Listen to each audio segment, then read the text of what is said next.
you thought you had friends, and then you wear a T-shirt to the party that the rest of the party doesn't agree with, and now you don't have any friends.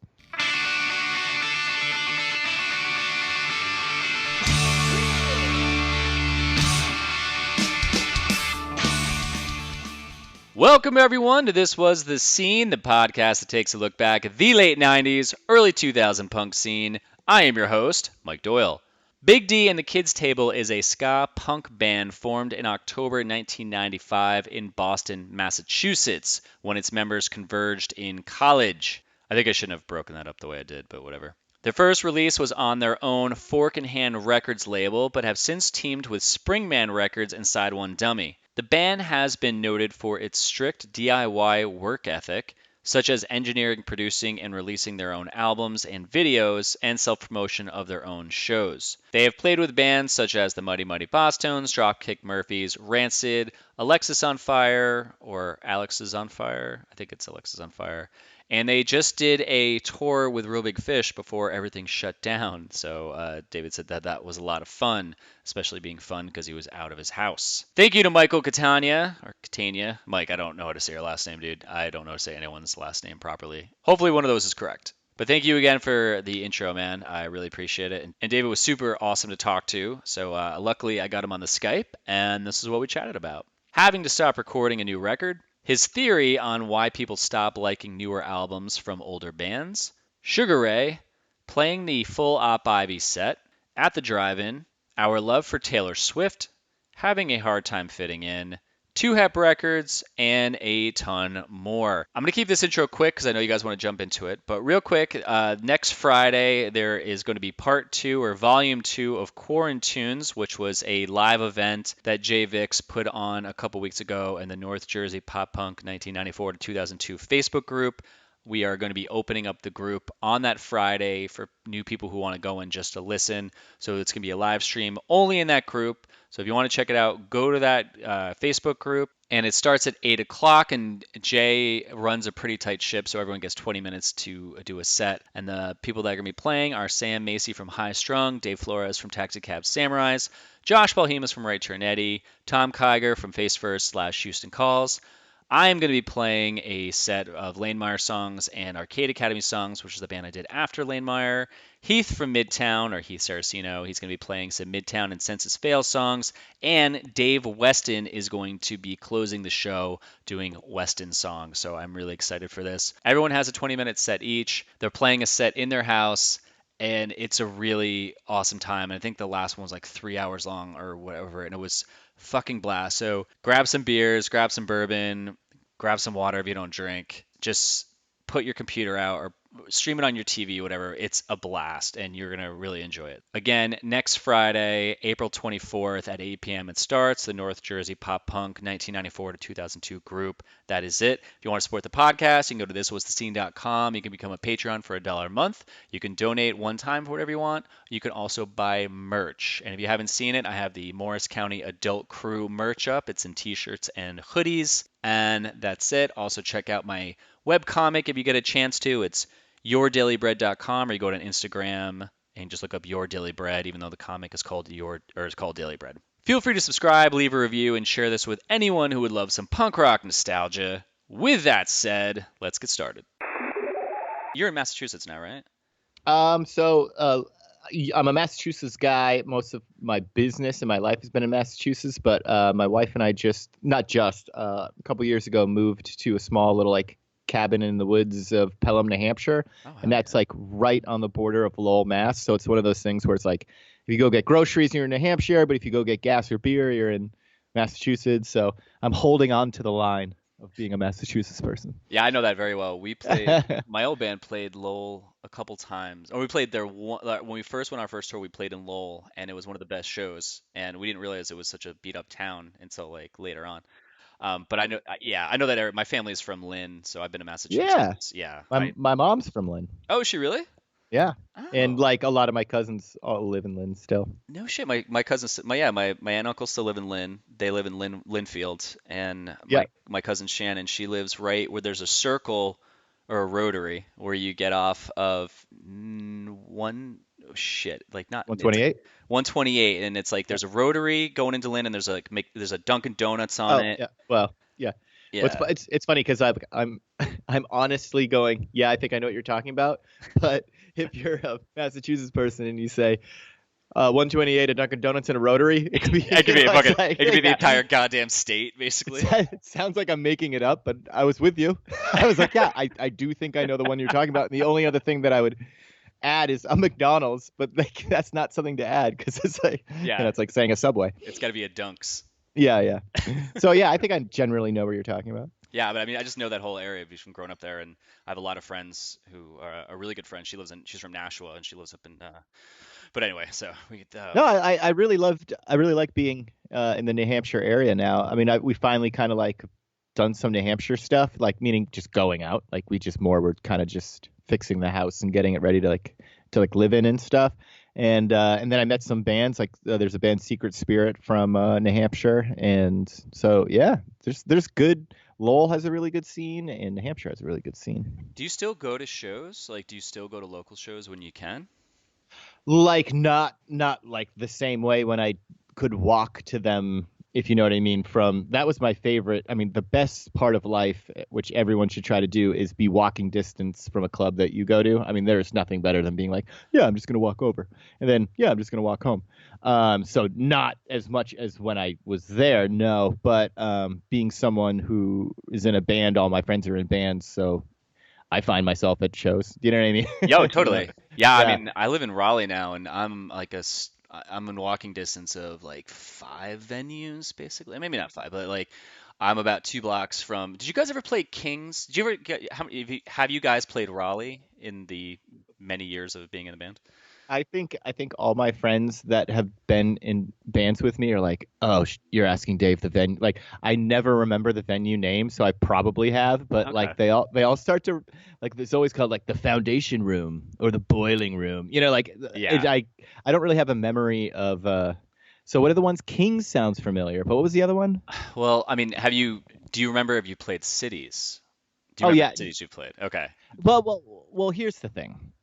Actually, we just got back from a 2-week tour, and for me, when I first started touring America, the states were absolutely different from each other. Do you know what I mean? Like Yeah. it was before the only thing that you saw everywhere was McDonald's. Like Subway hadn't put its roots in yet, in Taco Bell or Target or Bed Bath and Beyond or Home Depot. None of these Lowe's, none of these things existed. So Yeah. you'd go to each state and you'd be like, wow, Louisiana, and you'd be like, wow, Chicago. You know what I mean? And Hmm. but I mean, even though obviously the states are still a little bit different from each other, to me it's just America.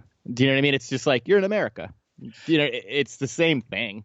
Yeah. You know what I mean? The only thing that kind of like Louisiana is obviously different than New York City. So yeah, I'll know the difference there. But when you're just popping in a certain area from at one point you're just like, yeah, whatever. I mean, this is the same thing. I mean, because not to get hippie on it too, but it's the same land. It's just like these borders are like, nope, that's Pennsylvania. Nope, that's New York. You know what I mean? Like, it's just you're just the Yeah. East Coast. It definitely does mesh together. Like a couple years ago, I was traveling the country for a while, and I'm like, this is great.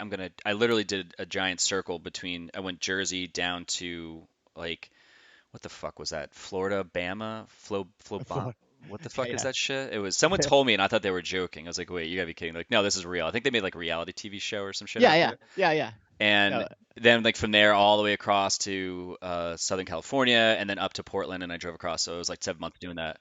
But as I was driving, I'm like, oh, there's the mall that looks like everywhere else with the Target and the Home Depot, and I'm like, okay, so Houston looks like the way yeah. that Phoenix and but if it was in Portland, it looked like Portland, and Yeah. Chicago, like you said, Chicago looks Chicago, and New Orleans looks like New Orleans. But Raleigh definitely has its own thing going, though. So you would definitely, I think, would remember, because once you're in here, like when you're in Raleigh, you don't have all that shit around, so it's very like separated because they don't really, a lot of that shit's not in the downtown area. So are you talking about Raleigh, Mass? No, Raleigh, North Carolina. Oh, North Carolina. My bad. Yeah, is there a Raleigh, Massachusetts? Yeah, I was like, wait a minute. Oh. Yeah. I mean, basically, it's like my friends will be like, hey, do you want to go walk to the, like we're in Chicago. Do you want to go walk to the place to get coffee? And sometimes I'll just be like, I've seen it. You know what I mean? But then if we're like in Japan, I'll be like, let's walk everywhere. I do not know what's going on here. Do you know what I mean? And Everything's like a sign, or everything's different, and you're like, this is crazy. Yeah, I mean and we've done like 2 deep into China tours. We've done Southeast Asia, and so I think maybe I've been touring for 25 years. I think I get America by now. Well, that makes sense because you've covered the land. You've like basically mapped the fucking world, a good amount of it, by touring. So I could see that. And like, yeah. Yeah. But then you go on tour with like somebody that you haven't been on tour with, and then you just want to do all those things with them. So you do both, you know? Yeah, what I mean? that's true. I mean, like my band, like we only toured for a couple of years, so I didn't get that extent. But I got out of it when it was still exciting, and Right. But I also, once I was out of it, I was like, I really don't feel like doing that shit again. So I was like, I'm gonna stay away because I don't want to start again and try to build a fan base and fuck this. I'm in my 20s. I would say the craziest touring ever was our China Southeast Asia touring, because absolutely to the fullest degree for as long as we were out there, 2 or 3 weeks, there was no time. There was no time either. Like when you had to catch a train or a subway or a plane, it was just anytime, anywhere. So you really didn't have any like, I go to sleep at 11. You know what I mean? And I get up at 6. Yeah. Like our 1, 2, 3, 4, 5, 6 in the morning was always just as active as 1, 2, 3, 4, 5, 6 in the afternoon. And so that was some weird touring, because you just all sleep at different times, and it's a weird living. Does that throw you? I mean, I'm gonna go way back and start into like I'm gonna take you back and talk about like what got you into music, and then lead that to the band and shit. But like where we are now is it's cool to stick here for a second. So, do you find like your living situation now, even when you go out on tour now, like do you succumb to that? It's just you're like, I'm on tour, time doesn't exist, or are you a bit more structured now that you're older? I've always I don't think age has ever really changed me that much. Like I've always kind of had the same outlook and personality, and I, with going out on tour, let's say you play an hour or you play a half an hour, that was never enough for me. So I always keep busy on tour. Like I'm not I only play, what I mean? I'm always like, let's read as many books, or let's try to write a book, or let's try to write music. Like I'm like my grandmother in the fact that like I'm always kind of going. You're like, guys, I got a crazy idea. Let's read some books. Well, wait a minute. No, we got another idea. Let's fucking do some crocheting. Yeah, actually, that before smartphones came out, that's how I developed most of my skills. Was just like, you're in a van for 8 to 12 hours all the time. Yeah. What are you gonna do? Do you know what I mean? Like, you got to figure it out. And so, that's where I did most of my writing, and so I try to keep busy. Yeah, this whole quarantine thing must be nothing for you, man, since you're like, it's like being in the van all the time, but not leaving and going to play a show. It's like, but just staying in the fucking van every goddamn day. I love it so much, though. Not to be silly, really? But like, oh my God, because when you're so wayward, having a home base, having an anchor is just so cool. It's just like, wow, I'm just gonna leave my stuff. I'm just gonna leave my stuff here, and I don't have to move it.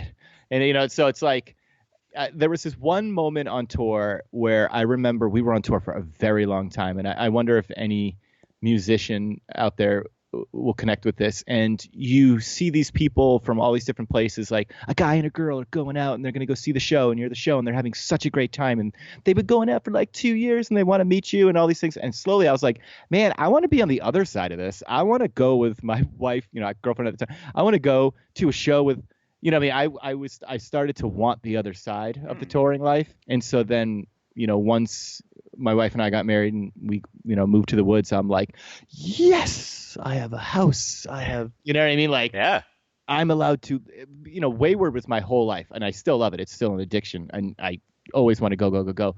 But when someone who doesn't get to put their roots in finally puts them in, it's so cool. It's like you're so impressed that no one's kicking you out. Yeah, it's almost like, yeah, I mean, I think I'm a big fan of like, manifesting and just like, I don't know, I think like anything that I've ever wanted to do, somehow I showed up to it eventually. So I think sometimes people, they're like constantly like, man, I really hope that happens one day. And all of a sudden it happens. You're like, I can't believe it's finally happening. Like, Yeah, I'm it's so crazy. excited for this, and you appreciate it so much more. You do appreciate it, yeah. Yeah. Well, cool, man. I mean, No, yeah, please go on. This can just be as casual as possible. Like I said, I'm gonna jump in and out, but I like keeping this sure. totally casual. So. Well, I was just saying, like, before I even, even when I was home when I was touring for most of my life, I was a couch guy. You know what I mean? Like my buddy Todd, my buddy Johnny, like they would always let me sleep on their couch, and I kind of would pay them rent if I had it, but I kind of would clean up the house and just kind of be a friend and helpful. And so like even during my home time when I was off tour, it was always like a couch, and it was always like your clothes in the back, the trunk of your car, you know what I mean? So it's like, yeah, just to put it back, it's like living a dream finally, kind of Well, yeah. just, I mean, the yeah. beginning when you're a kid, you're so excited to go on tour and thinking about it, and then you do it, and you're like, "This is great." And then all of a sudden, now, you guys have been doing this for 23 years. Yeah, 23, 24. I'm not quite sure. Yeah, like Yeah. something. So I mean, like, it's you get that perspective when you all of a sudden you're like, I did this enough. It's like I'm really sick of eating tacos all the time. Like I Yeah, really yeah, want to yeah. try sushi, and then you're like, I'm really sick of eating this much fucking sushi. Like let And me you go back like to this thing. and you like it more by pacing it. Yeah, yeah, yeah. Yeah, it's like not too much of something. Real quick too, I was just, I rarely do a lot of research on bands because I just try to use what I remember from back in the day to just Sure. pick things. But I was going through, like my main things for doing any research are Wikipedia, Spotify, and then maybe some of the bands or people I talk to have a website. And you guys actually have a website because you're still doing this. Yeah. But I thought it was, I mean, doing it like, not as full time, right? Because you Well, guys, we I mean, just you put an finished. album out last year. We put out our covers record, and the reason why we did the covers, usually before Big D puts out a new LP, like full length, we do an EP. We kind of like to do that to kind of like get the gears moving. Like Oh, that's smart. I don't like writing full records next to each other because I don't really ever want them to be too similar. So you kind of have to like clean the palette, and that's just kind of like the Yeah, way I yeah, think. I agree. And so instead, last time we did the Doped Up Dollies record to kind of do that. But then a lot of time went by, and so before the new record, we decided to do the covers record just to kind of like have fun, play together, and all that stuff. But right now, the virus, the lockdown, if you will, interrupted us recording our new record. Yeah, I can see that being. So we recorded the bass, drums, Oh, like keys. you literally started. Yeah, no, oh yeah, so I'm sorry. Yeah, we Oh were in shit. the studio. Yeah, yeah. So we just canceled the horn sessions, and so it's pretty interesting. I mean, I've never had an album interrupted like this. It's kind of interesting because, like, as a musician, if you're told to be home, you're just going to improve it a little bit. Right? Yeah. Just I think it's actually not that this is topical, but it's good for the record because we're all kind of like regrouping and going like how because there's so much time. Like we do that Zoom meetings. And we're like, so what do you think of this? And we talk about it. And so I'd be kind of it's, nervous about that though, because I'd be listening to the tracks you already laid down and think yeah, like, shit, like maybe because you're gonna just be, maybe they're too good. yeah, or yeah, let's make Yeah, this I crappier. know. That's what. No, what are you gonna say? Sorry. No, I would say like you might overthink it and you might go, hey, let's Oh go back no, and re-record that. that is no. That's not the way this guy. The songs are out awesome. There's Okay. it's so good. Well, I mean, like the parts, like you might be thinking, like since you said what was the drum, the bass, were only the only things laid down. Yeah, so the basics with the keys, drums, bass, guitar, and keys. But what it allows me to do is to kind of fine tune some lyrics, like okay, well, and the horns get to kind of fine tune some parts. But there's no doubt because the record. I'm not even. We just love the record. We That's think awesome. it's yeah, yeah. So Okay. yeah, so we are definitely going to make if you like us, like there's a lot of different kind of Big D fans, which is really cool. It's like Star Trek, where some people like this The Star new Trek. next generation, and then Yeah, yeah. and sometimes they don't like each other, but sometimes they do like each other. Like, I'm a how it goes kid. I'm a good luck kid. Fluent Stroll sucks. Fluent Stroll's awesome. So it's a very weird. existence. But I mean, how could you not have it any other way? And so yeah, I think we're the Star Trek of ska. But so I think everyone's gonna kind of do one of those like, oh wait, this is a little different, but it's not like different like the way Flute and Stroll was. It's different in this way that I think they're gonna like. Like it's like certain songs supercharged, like they got some sort of boost from a video game, and it's like, oh whoa, that's like yada yada, but on crack. So we're pretty excited. That's good. I mean, I don't know what it's like. I've done like we did my old band. We did an EP and a full length. This is like fucking 20 years ago. So I don't know what it's like to consistently be putting out albums that long and still be excited about it and trying to find and try to keep with your sound or advancing on it. Or I feel like that's got to be kind of a hard thing because a lot of bands, or even for me as a fan of music, I typically like the beginning catalog of a band, and then as it goes on, like Alkaline Trio, I think I probably really liked them up until the one that was after Good Morning. And then after that, I was just kind of like, I'm starting to really lose it with these guys. So well, I kind of have a theory about that. All right. Now, obviously, this theory isn't 100%. It's just an outlook, right? Because obviously, I have the same thing, like with certain bands, But I have to admit, real quick, that Spotify, like having, it's kind of like a jukebox of your favorite bands. So it kind of forces you to listen to some of the material. Yeah. That you less put on by yourself. So Spotify actually kind of, or just the idea of streaming jukeboxes of bands, kind of helps people like you and me, like we're saying, shine up to those other songs. But the reason why I think sometimes that exists is this. I think people's memories when they're younger have a subconscious huge deal with that, like hanging out at Chris's house, going to the beach, driving around with Tanya. Oh my God, that was such a great summer. And then when the new record comes out, something's missing, but it's the listener's memories. You know what I mean? Like, why doesn't this song make me feel as good as those other songs? And it's because you're a little older, and like maybe you and your friends aren't hanging out and making the memories to those records, and other younger people might be. So sometimes the band isn't messing up. It's the listener just going, why don't I feel 16 anymore? I think that's fucking spot on, dude. And yeah, I mean, that's like, yeah, you're right, because when I hear a new band now, if they catch me, I mean, I bring them into my world now, and I will totally love them, and I move forward with them.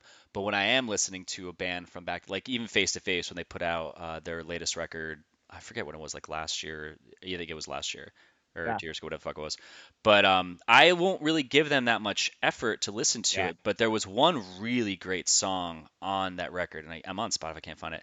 But like I remember when I was younger, and that was one of the bands that got me into punk rock, because my friends would always listen to it, and listening to Don't Turn Away and Big Choice. And when they started putting more and more records out, I'm going back to like, yeah, you're right though. This isn't like when I first started driving and that was on a mixtape that was in my car. Me and my friends were smoking cigarettes the first time, and then we're sitting in my car and drinking just in the driveway, not driving. But that's it's tied to that band, and you're like, you're changing the memory Face to Face. Like, stop fucking with that. I mean, I do this. Well, I do the same thing too. Like, like for certain examples, if you will, like I love the first Portishead Dummy record. I love In the Meantime from Helmet. I love Slip from Quicksand. I love the Diggable Planets Rebirth of Slick's first record. And each one of these records, the second one doesn't give me the same feeling, but I do try to do it. Because I'm in a band, I always try not to force the band and wonder with myself these feelings. And that's where I kind of came up with it. I was like, well, these records have huge memories with me. Yeah. That could never be compared. You're always going to be a fan of music, though. So you're still going to have that battle with yourself, because you're like, I am a musician, but I'm also a fan. And I am going to just have that fan mentality of like, fuck you, fuck this.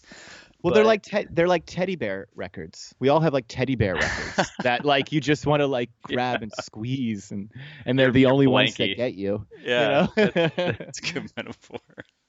All right, so go back in time, like when you were a kid, what was like the song or the MTV video or the thing that like just caught your attention and just threw music in your lap? Like, fuck, I need this. Okay, I'll go all the way back. Definitely. So the first song I ever liked, I went like, oh, that's I like that.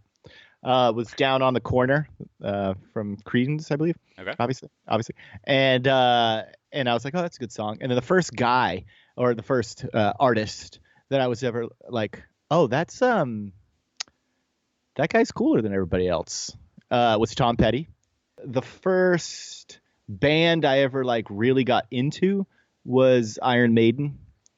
And then I think the moment I heard Operation Ivy and saw the Boss Stones on one side of the scale changed my life. And then at the same time, seeing Sam Blackchurch and hearing Helmet and Quicksand changed my life. So I was like, this is pretty cool. And Mr. Bungle. I heard of Mr. Bungle from Jeremy Hernandez, who was in this band Humble Beginnings, and I remember hearing it because I knew of Patton because of Faith No More. Mm. And when I heard Mr. Bungle, I was like, what is this circus weird Yeah. shit? It's so fucking crazy. And Yeah. yeah. I mean, once I heard that record, I mean, I definitely was so relieved that music didn't have to just be like intro, verse, chorus, bridge, chorus. Yeah. Solo. Yeah. Metal So guitar I was solo. so they gave me a lot of freedom to my mind. You know what I mean? And then, from there, because I would say at heart, I'm a metal, early hard, not early hardcore like hardcore punk, but like early Boston hardcore and in New York hardcore. But then obviously ska and traditional ska, like the Operation Ivy punk ska. But I have to after that, I easily went to Melt Banana as one of my all-time favorite bands. Oh, they're that like you heard of them when you were younger? Well, because everything's way younger because the calendar has gone by. But like, I would say when I first heard of Melt Banana was like, I don't know, like 2003, 2002, 1. I'm not sure. Well, let's stick with it. Stick with like what actually got you into like really just liking music. So it sounds like Creedence and Tom Petty, and then like hearing Quicksand and all that. Yeah, I wouldn't say that Creedence and Tom Petty got me into music. I just noticed it and didn't care about it. Like I didn't follow the breadcrumbs. I just went, yeah, all right. But what cool. like was that song or thing where you're like, holy shit, now I'm paying attention? I don't. I guess it's because the way you're saying it. I would say the Beastie Boys, Operation Ivy, Melt Banana. But I don't think I said that. Holy shit! Oh my god! Like with Iron Maiden, but I was like with Iron Maiden, I was like, you guys fucking rule, guys. I love you, But I didn't have that exact the way you said it. You know what I mean? But like I could. Here's the thing: I could listen to Iron Maiden and not have to be a musician. Do you know what I mean? Yeah. But Operation Ivy and Melt Banana and the Beastie Boys made me go, oh, I got to go do that. Okay, that's a good lead in because that's what it sounded like. The question was, who made you get up and do it? And I would say those guys. Yeah, I never thought of it like that. I was like, I guess I'm trying to compare it to like when I first saw Smells Like Teen Spirit. I had to hear it over and over because it was every single thing that I needed in music. It finally existed, and I was like, thank you that it actually accepted. And I was 10 years old when I saw that, and then it led to like. Then I saw Bon Jovi younger, then I was like, that's what makes me want to be in a band. But Nirvana was like, now I want to be in that kind of fucking band. And so like so these are things that led you to be in a band. So so how did that transition to you starting to play music? Because you play guitar and you're a vocalist, right? My principal instrument is drums. That's the way I look at myself in the music industry, or like as a musician, is a drummer. Really? And then the whole and then that's been my my, as I say, principal instrument and what I put most of my time into. And I look at drumming as like a tail gunner or a belly gunner to like a ship, and like we hold it down, and you have captains and your singer's the captain. And that's what I wanted out of music. I loved having my singer front guys. One of my bands named Drexel, Mark and Aaron were our singers, and I loved just backing them up and being like, you guys rule, but so as a fluke and not having things to do on weekends and just wanting to play music, Big D and the Kids Table kind of came together as friends just to play music, not to like. Big D has never had any sort of like, let's go do it in the music. Let's go do a band. It's more like, let's write songs together and have fun. And so then they said, you have to sing. And I went, yeah, all right, let's do that. And then that's how it happened. But I don't like think of myself as a singer. That's wild. Yeah, no, it's, and I try very, like, throughout certain stages of my life, like, people be like, you should take, like, do you take vocal lessons or, and all this stuff. And if I wanted to be, successful in the music industry and take it seriously like that, then maybe I would. I mean, I would never would, but I mean, I've sang in chorus and middle school and high school and all that stuff, and I know the ins and outs of singing, but like, Dave, are you gonna take vocal lessons because we're gonna go make it and we're gonna be in a band and we're gonna go, famous. Like, that has nothing to do with it. So as a vocalist, I really like seeing how far a raw person who's just started a band when he was 17, 18 years old, how far it can go if you just want to do it. Do you know what I mean? And doing it perfectly or well, or writing the songs that the most people like, because it has nothing to do with it. And so I really think this whole vocal thing has been hilarious, like a hilarious ride. That's hilarious, because it's basically just it sounds like you're saying you just did a 23-year hobby. Yeah, I mean, for me being in a band is being like is the attitude of the 16, 17-year-old kid. You have to remember, like, I come from metal and I come from grunge and I come from the alternative scene. So, like, my attitude towards music or playing live is more, wait till they get a load of this. Do you know what I mean? Yeah. Rather than, God, I hope they like it. I love that. I always say there's people who want to be in a band, and then there's musicians. Musicians have a disease. They can't stop doing it. It's just like a creative thing. People in a band, they can go like, oh, this isn't working out for us. I'm going to quit. Or, hey, this isn't working out for us. Let's change our style. Let's try to get famous.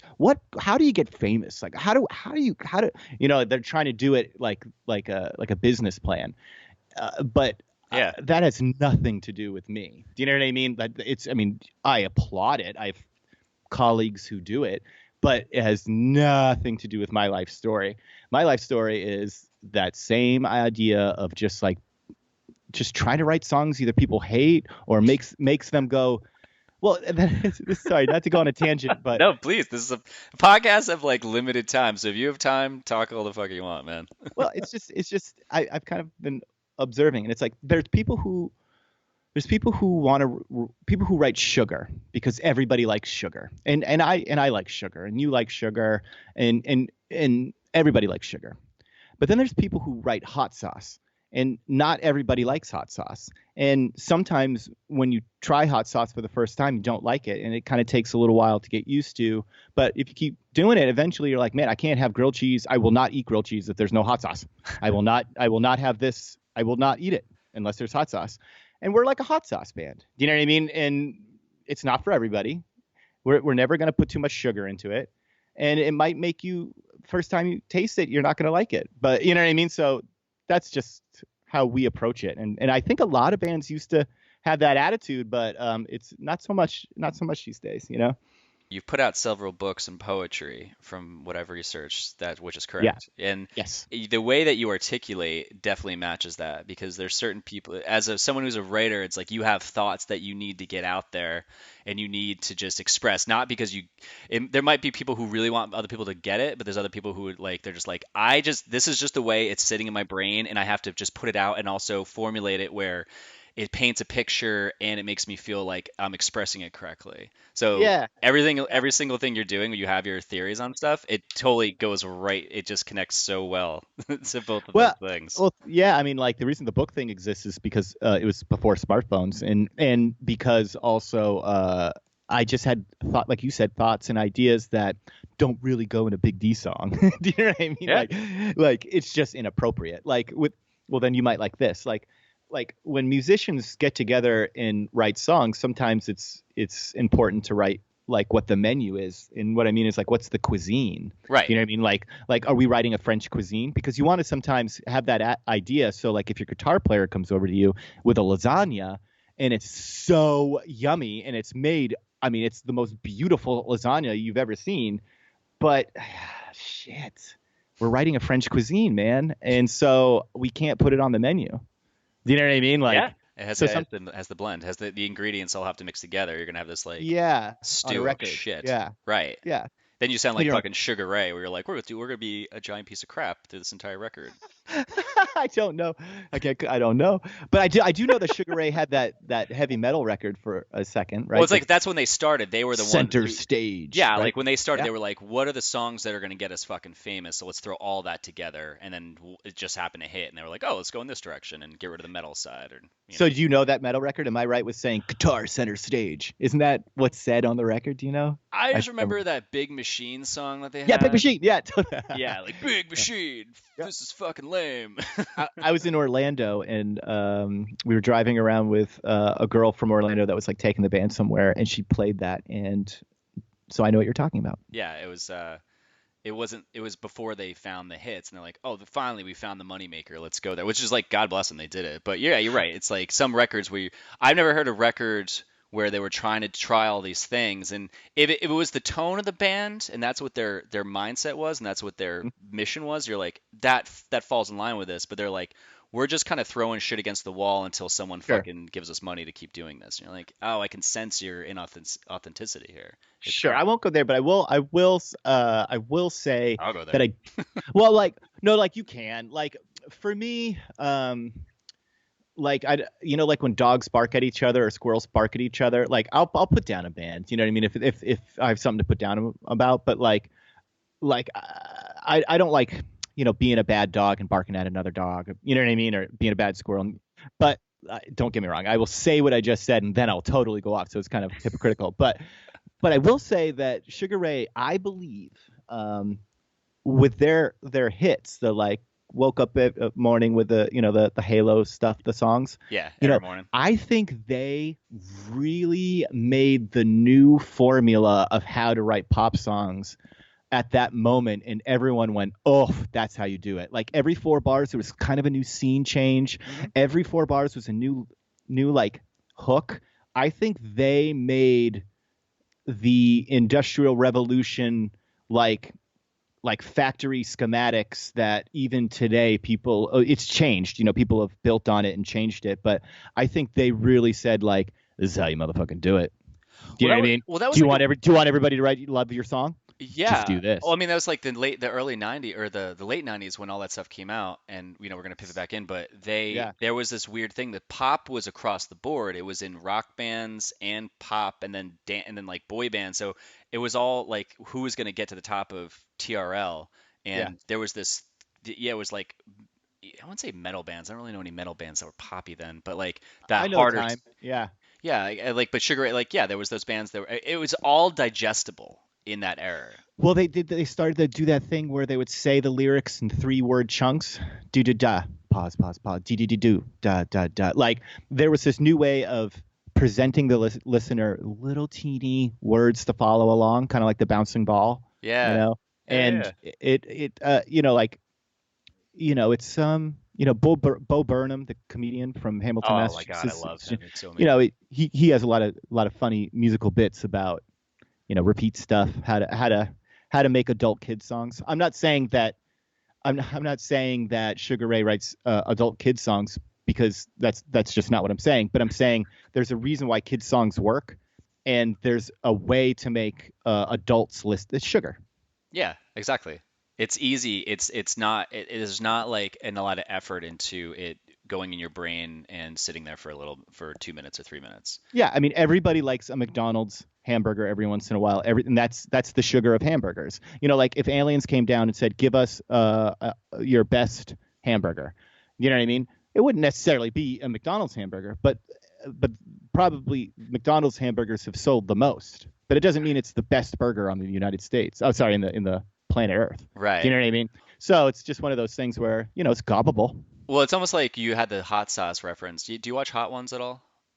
On the YouTube? No. It's a great show. This guy interviews celebrities. Yes. Dude, I saw that for the first time the day before yesterday.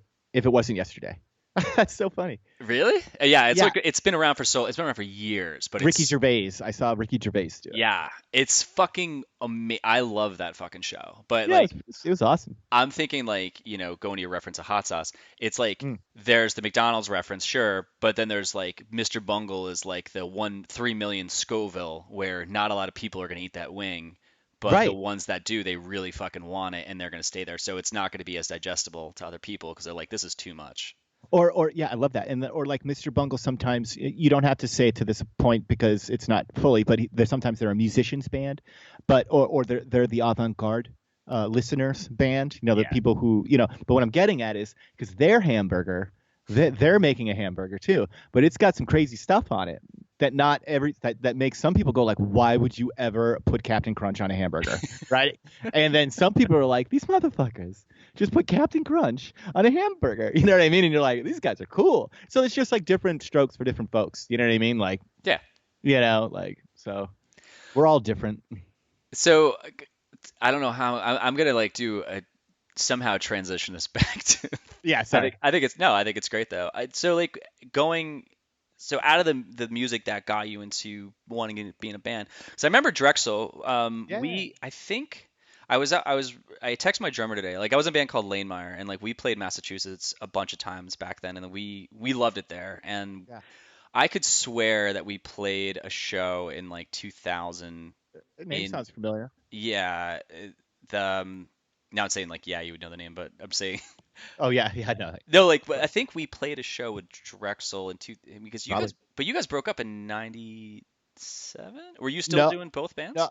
I think we made it well into the 2000s. I would say Creek Johnson, Aaron Sinclair of the band, quit. I'm going to say around 2005 or six. Okay, so then we played a show in the downstairs of the Middle East, and I could Yeah. swear it was with Drexel, and Yeah, play there all the time. yeah, and this was like, God, and there's no like specific thing about the show, but I remember just like texting my drummer, and he's like, I have no fucking idea. But I think we may have played a show, and so Drexel was like definitely a name that we knew. But Yeah, well, your band, I wouldn't say it sounds familiar if it didn't. It sounds familiar. yeah, we played in Mass a bunch of times. Like we played in what's the fuck Merrimack College. We played there a bunch Yeah, of times, and yeah, totally. yeah, we loved it up there. And but like okay, so you got into Drexel. Like, what got you into the band? Like, were you in the scene first, or did you get in the scene because you were in the band? Okay, so Drexel and Big D, we're all the same friends. You know what I mean? And we went to Berklee College of Music in 95, 96. And we all met there. And, being young and dorks, not really, have any girls that give you the time of day, and being too young to buy beer like when you want it, we just all hung out together and all just played music all the time. All the members of Drexel were members of Big D. We just did a bit. Yeah. So we were just all the same people. Oh, I didn't know that. Okay. Yeah. Yeah. And so, and then because Big D was just a bunch of friends, just playing music together, not everybody really actually wanted to do it. It was, for their course of their life. So, Aaron and Mark and, just, said, thank you, Big D. We're moving on. And so they were just in Drexel with me, but Chris Bush and myself, who was in Big D, were in both bands. And then Chris Bush left eventually, and then not the normal. I retract that. The later bass player to Drexel joined. Well, Drexel had like a pretty good following in Mass, didn't it? Yeah, we were. You guys were pretty big. Well, it's like hard to say what big is. I mean, like you could have like a good amount of heads show up to see you guys play, and like Well, we always make the joke that the most people showed up at our last show. We were like, if you guys all showed up to the other shows, probably wouldn't be breaking up right now.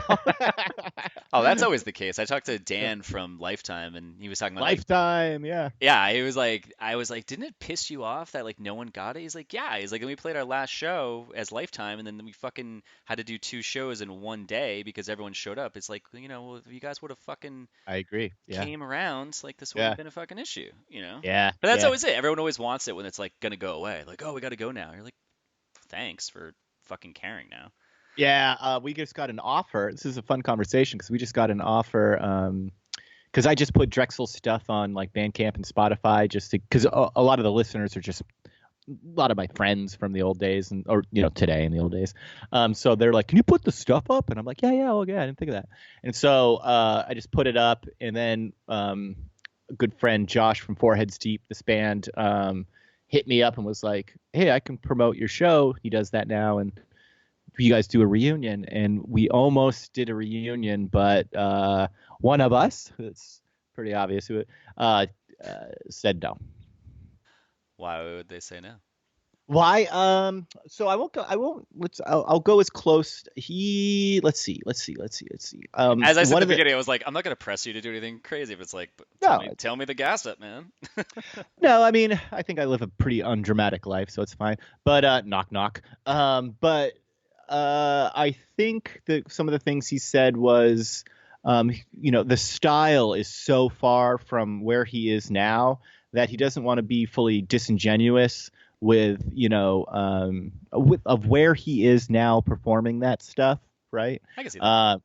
Yeah, I mean, I see the point, but for me, if anyone ever wants to celebrate your music, you know what I mean? That's just such a treasure that, Yeah. But anyway, and so then the other thing is, I think he said he was worried no one would go. That is a fear. I mean, yeah, it depends on that is nothing worse than like putting it out there on social media, like, hey, in this date we're doing this, and then you put this ticket sales up, and you're like, yeah, hey, this didn't sell out yet, or like, I don't mean to be a but person, but like, who cares? Well, I like that attitude though. You know what I mean? I think I dig your attitude in general, because it sounds like you just show up just to experience. Play the music. Just play songs. I mean, it's, because here's the thing that a lot of young musicians might not understand, and it's one of those lessons that you learn later, and you go, oh, right, yeah, I was told this. And that's like, you got to make sure you really love the music you're going to play, and you don't just join a band because maybe they are doing better, you know what I mean, like success wise, because you're going to play those songs like every night. Like, you're going to leave your girlfriend or boyfriend or miss Thanksgiving and Easter to play those songs. Yeah. You have to love the songs. You know what I mean? And so it's like, if you're going to do it, you got to do it on your own terms, or it's going to be a Twilight Zone episode for you. You're going to get your wish and then be like, but it's the wrong way. No, it's totally true. There's a lot of people that I've talked to. Like, I interviewed Mike Park, and I asked him, I was like, it seems like you just do this because you just want to have fun. And he's like, yeah. I was like, I think that's your mission in life, is just, you just want to, if it's not fun, you're like, fuck it. And he's like, yeah. And I think I've seen a lot of people, success is in the eye of the beholder, but I think successful is where you get to do something for your entire life, where you show up and do it. Yeah. You're not, and like, there's a couple times you're like, it could be a little exhausting, but you're like, I love fucking doing this. And I think the bands and the people and the businesses that I've seen, because just from me, like, working for myself, I'm really into like watching band or music business get successful. Yeah. When there's that authenticity, you're right. When you're like, I don't give a fuck, I just love what I'm doing, and the money thing just happens to happen, or not like millions of dollars, but I'm able to do this. Yeah. That seems to just kind of reward people, because they are just showing up and being like, I just fucking love this. Well, yeah, absolutely. And like, a lot of musicians, I think, know this, and all the concert goers know this. And the bigger show, the smaller the experience. And it's like, so I think a good show is like 50 people, 150 people, of course, 250, 500, once it starts to hit about 1,200, 1,015, now it's getting a little big. Okay. Now it's getting a little big. And what I'm getting at is, once it starts getting bigger than that, now you're kind of just entertaining. Yeah. I don't know if you're fully like, in a band the way you looked at being in a band when you were younger, or something like that club, that whole experience, that 150, 500, 600 people, like that experience. I don't think it continues to happen, and the experience becomes, now I have a job and I'm entertaining, and I have to do different things. I have to make sure this goes well. And that's not what I signed up for. I don't. Well, do you want to just connect with the crowd? Is that what you want the experience to be for the 30 minutes or an hour? It's no. It's just like you just even think visually. Visually, you can't even see the people when the people get to be too many people.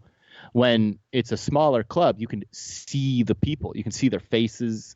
You know what I mean? Like Yeah. you can see what they're doing. You're more in the room. But once it becomes like a little lake or a little ocean, I don't know why that would be fun.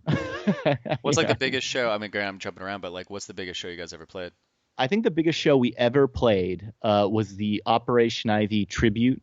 So it's so it's not our songs. I can answer uh, playing our songs after, but Yeah. this is kind of funny. But so we went to do Amnesia Rock Fest in 2015 maybe, and they'd been doing this thing where like Goldfinger did Dookie the night before, somebody did something, and we were going to do Operation Ivy. So we learned all of Energy plus some of the bonus EP songs, and that was some crazy lyrical memorization. I fucking took a master's class in Jesse Michaels lyrics. I knew them all. I mean, I'm talking like Rocky 2. I knew it all.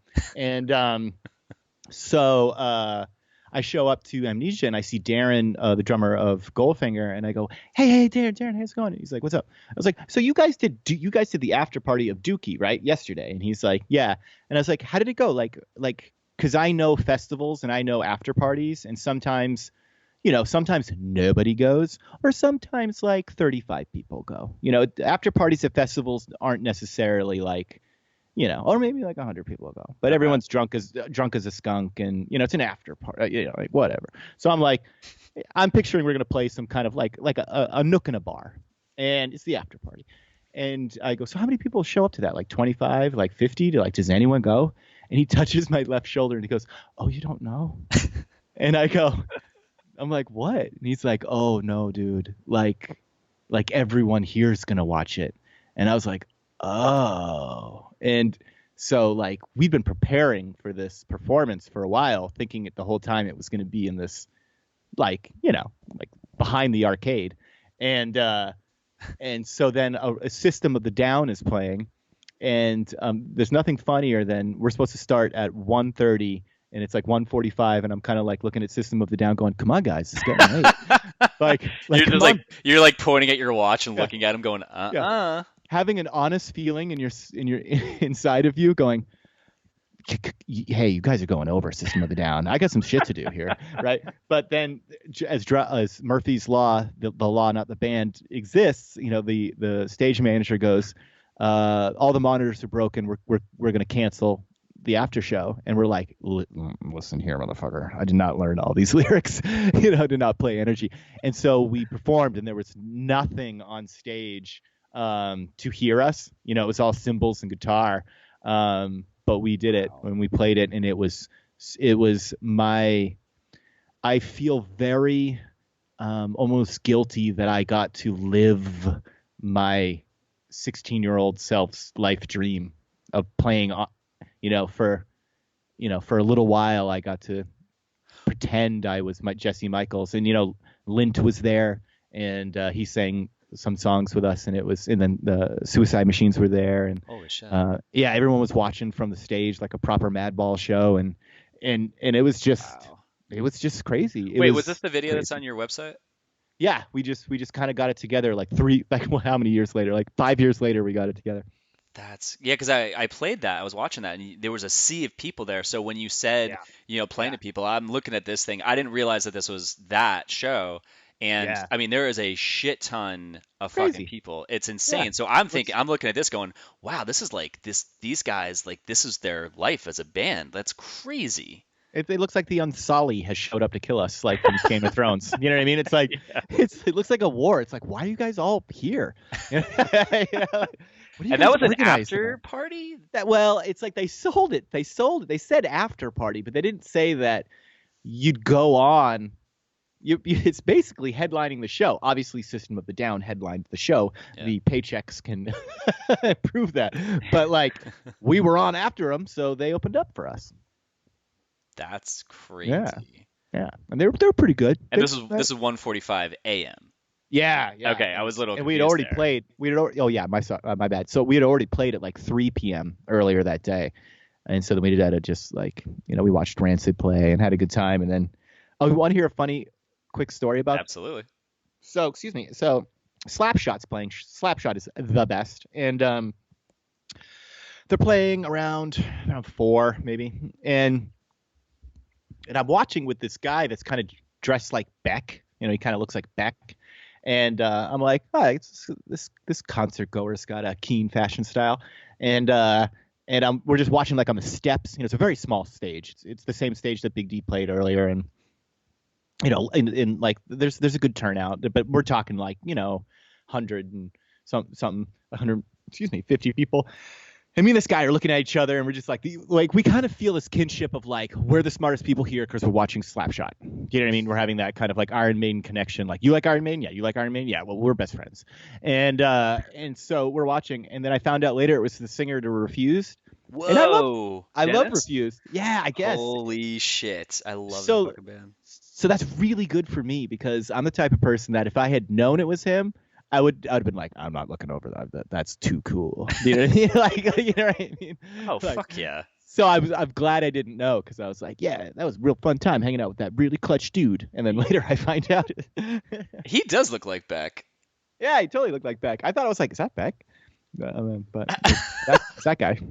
Did you find I saw the Refuse when they got back together? Mm-hmm. 2015? I forget what. Yeah, It was. That's when it was. Holy fuck, dude! I saw them play at Terminal 5 in the city, and it was one of the best live. I was like, I saw them play there. I saw Sunny Day play there when they got back together. Like, that venue was crazy. But like, Refused, holy fuck! I was hearing the lyric "Can I Scream" live is just. Oh my I mean, God. it's just one of those things that you just. It's like seeing it. It's like seeing the spaceship come to Earth. You're like, oh, I always wanted to see this. Yeah. You'd be like, woo! Yeah. You're like, oh, it's amazing. Yeah, my buddy was like, he was late to go home because he lived in the city at the time, and I was in Hoboken, and he was like, shit, man, I got to get home, but I really got to hear that song. And they ended it with it. So he's like just creeping out, and he's like, fuck, I'm like, they're going to play that song. And then sure enough, they end with it. And he was just walking out, and he ran back, and he's like, fuck, I'm going to get so much trouble, but it's so worth it. I was like, yeah, it's worth it. Oh my God. And I love that. I mean, that's the supercharged music energy that I mean, I love the explosion of stuff like that. I'm not really like, for me, music is always like power, like that song and like Melt Banana. And, for me, that's what it's made of. Seems like you must have loved At the Drive-In. Okay. Well, there we go. No. Here's the thing. I like, this is going to get me in trouble. 2 things. One is, like Marilyn Manson fans at the time of Marilyn Manson, At the Drive-In fans were so pompously thinking they were so fucking cool. Like, it was like the dawn of the PBR jean jacket, like, tight fucking super. That guy, everything, yeah. And for me, music, like the alternative scene and the grunge scene and the metal scenes, we were always the rejects, and always accepting and very like, yo, it doesn't matter who you are or what, like, you're in our crew, we'll be here. But this was like the dawn of like the piece of shit kid. You know what I mean? Like it's like maybe they were cool and maybe they were dorks in high school, but they became the enemy. They became the jock. Oh, you know totally. What I mean? 100%. So I didn't like their fans, and I didn't like that it was more of a social thing. You know what I mean? And so it turned me away from the music. But like Marilyn Manson, I couldn't like Marilyn Manson at the time till later. And then I was like, oh, I love Marilyn Manson, But so At the Drive-In, but then I'll say that, at the same time too, like, I don't know, it was for me, it's really sometimes hard to get on the cool train. You know what I mean? And it was a little too, the train was a little too cool. That's weird though, because At the Drive-In, I couldn't get on it. No one liked them until like a little bit after Relationship of Command came out, and then they broke up. Like, I never saw them with a fan base until when they got back together. Like when In Casino Out came out, and that was a couple records in, and I remember watching them play in New York City, and there was no one fucking knew who they were, and there was like maybe 6 of us that got into them right at that point. And then later on, Relationship of Command came out, and then I never got to witness them playing in front of a crowd that it gave a fuck about them. So that's funny that you actually saw that.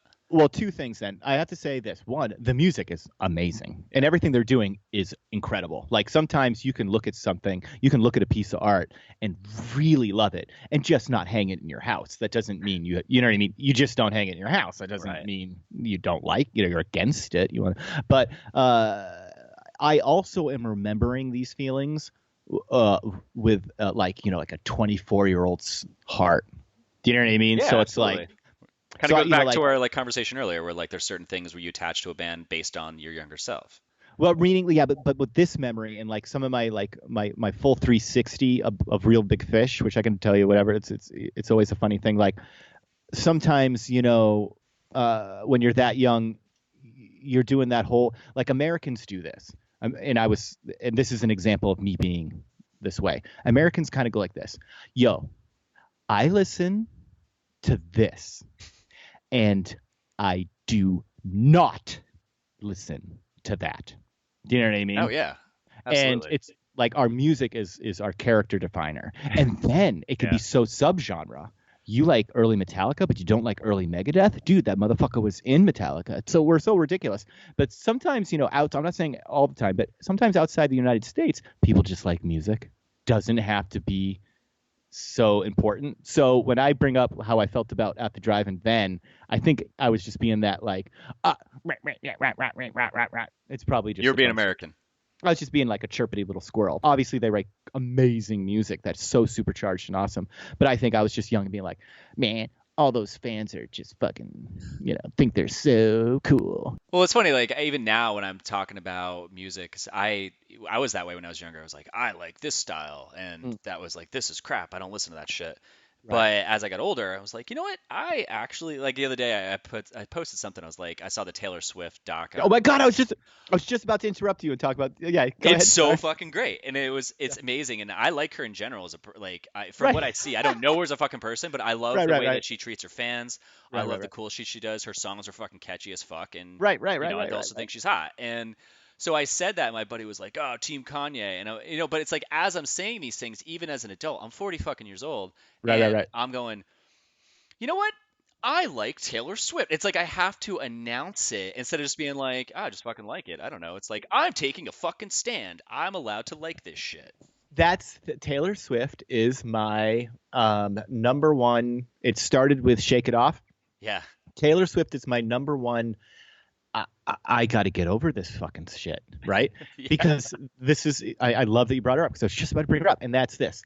No, I'm going to sound like an asshole, but I fucking hate seeing her accept awards and talk, and like there's just something about her that makes my skin crawl, right? But does she and her team or whatever write some fucking awesome songs?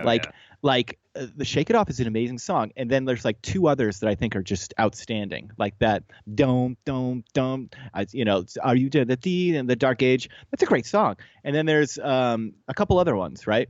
So Taylor Swift for me was the same thing. I had to go like, yo, I learned from her arrangements. They're great. Yeah. Anyway, yeah, Taylor Swift's the one, but. And then she's fighting for people like artists and at one point against Spotify, but she stands up for some good things for artists, royalties and stuff. But the biggest joke is like I don't know, it's something about her when she talks. I'm just like, you're putting nails against a chalkboard. But then I'm like, you rule, lady. Yeah, but you know what though? I just thought about this though. There's bands that I like that are poppy bands that I do love, but I don't have her in my Spotify playlist, and it's like I don't go out of my way to add that, but I'll wait to listen to it when I'm out in public and it's like in a restaurant or something or in a bar or whatever, and it comes on. I'm like, oh, I like it, but I won't go home or pick my phone out and find a song and be like, add to my playlist, because my playlist that I have one playlist and it's just this fucking like I said before, like this stew of shit between like Refuse, but then I'll have Balance and Composure, and it'll be like Hall & Oates. It's like a Glassjaw. It's like doesn't make any fucking sense, but for me, it's like fantastic. But I don't have any Taylor Swift in there, so maybe I have to think about that. Yeah, I love everywhere this whole thing's going. So I don't give a shit that it's not like totally focused on them. But okay, so when Big D starts, did you guys just have a conversation and be like, hey man, like let's just let's get in a van and just let's book a tour. Like, let's loosely do this, or was it, hey, let's all quit our jobs and like do this all the fucking time because we want to just live off the band?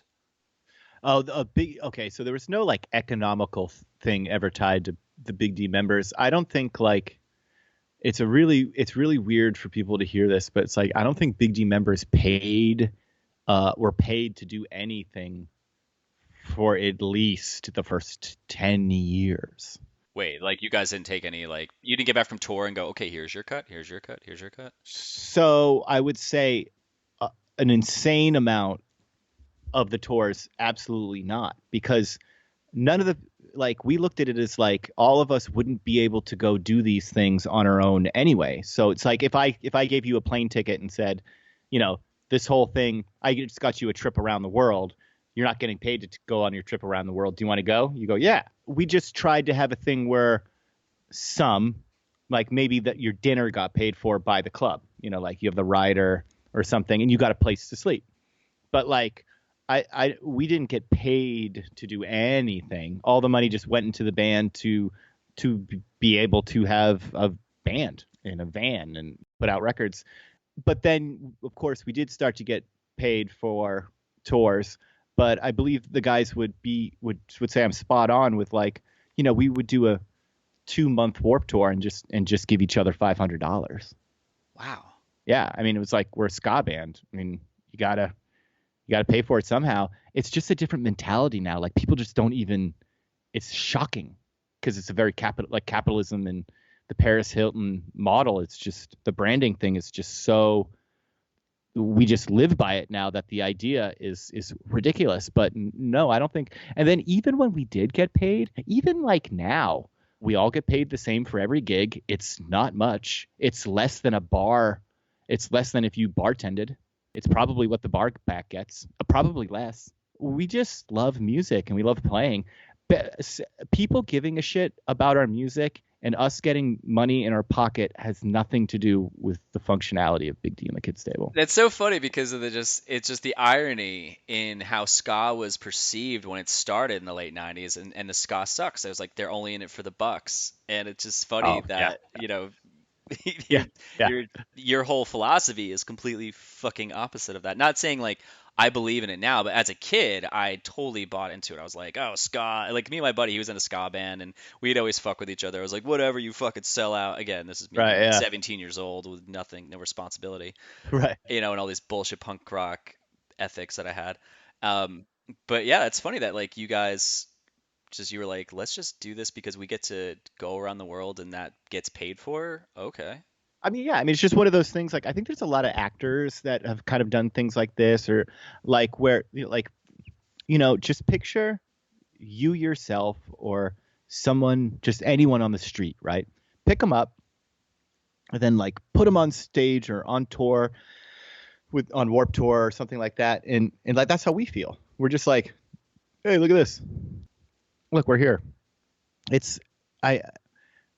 But were there ever like any bands that you saw like because you guys have played with a bunch of like big bands along the way, and even like before you referenced like Darren from Goldfinger, like Goldfinger, I loved Goldfinger, and well, sorry, yeah. Yeah, no, they were like you got to play with these bands, so like when you guys were going on tour and stuff, and like were you?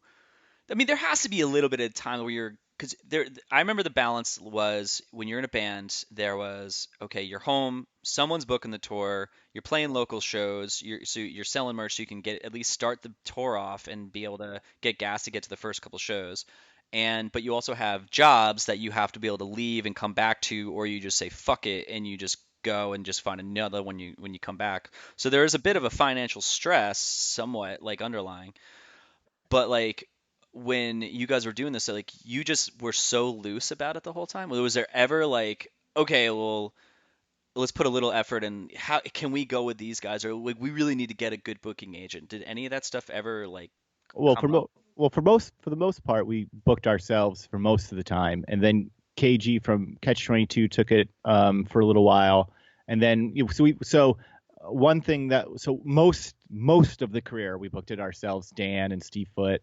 And so we would just Big D basically tackles every, music biz. Like I'm doing that when I get off the phone with you, I'm going to finish doing these mail orders. We don't hire someone to Oh, do that's it. cool. Right. Yeah. I mean, but I'm not trying to get like Ian MacKay or points or anything. That's just normal for No, me. but I like that. Like you still have that DIY ethic, but like you're putting your hand in it, and you guys have a love for it. It sounds like. Well, yeah, it's just like saying like I have hair. Like it's just part of my life. But like you were saying, like how did you financially do it? And I'll say this. Now, it was right around, I think, Bush Jr. was president, right? And I saw rent. You have to understand there's been no, I'm not trying to get too political, but like That's fine. there's been a huge change in how powerful remember when I said like corporations weren't taking over every state yet? There's been a huge change. So once I saw the huge change happening in America, that corporations were just literally just combining and getting bigger and basically like becoming small monopolies, becoming small kings. Kings were starting to form around America, different kings, and the different kings now started having more influence on the pretend king, and so once I saw all this happening, I saw that rent went from 300 to like 1,000 in my block over like 2 years, right? So and then with that, suddenly all these new bills started coming, like a cell phone bill that's different than a data bill, which is different than a Netflix bill, and then suddenly the Americans started having all these little cuts just bleeding them out, right? And so I just didn't. You just can't be if you want to. If you're a young musician who wants to figure out how to do it, you can't have an apartment.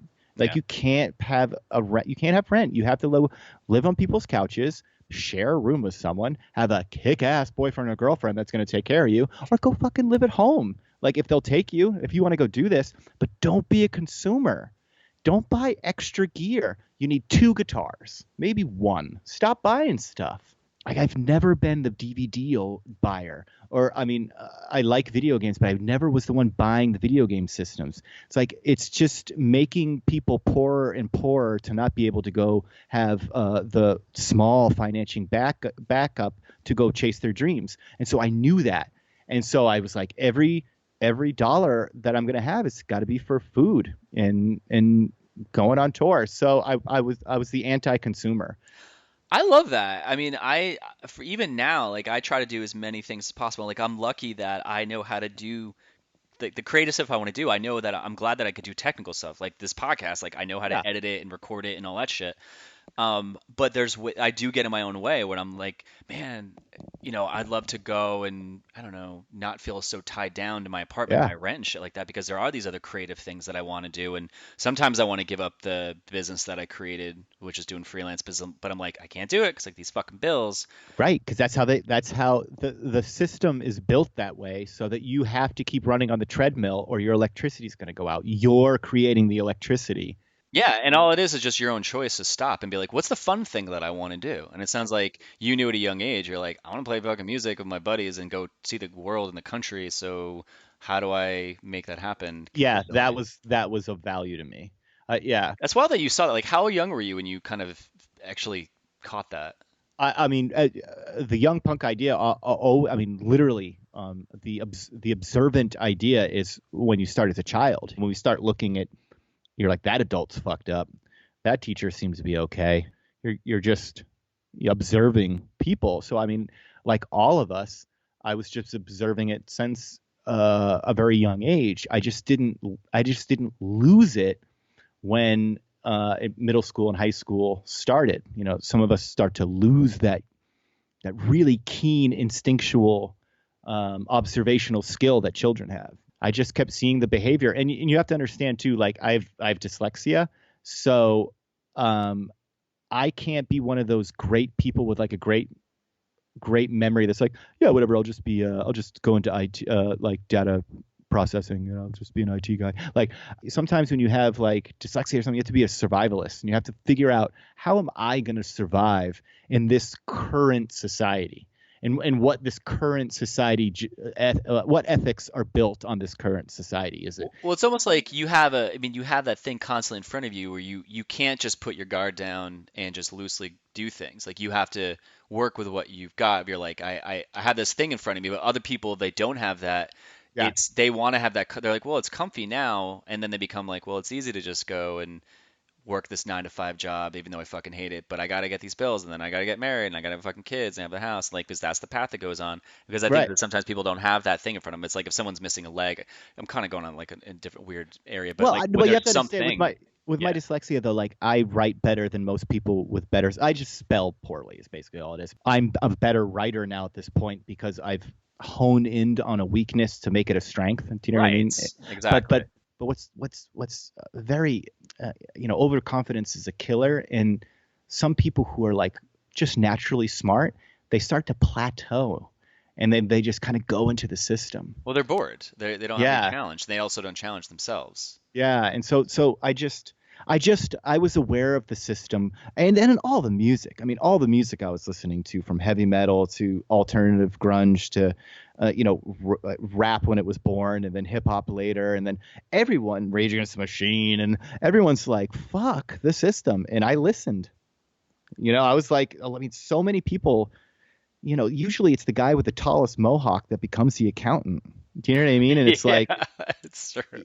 and so it's just like I just listened and I was quiet and I observed and I saw the middle class go, like Bernie always says. I mean, before Bernie was like when he was like the middle class is gone. I was like, my mom and I used to always talk about it, like because she's from Lynn and she had a tough upbringing, and Yeah, like it's we're a like tough the town. middle class is going, like we're like it's just gonna be lower high class and high class.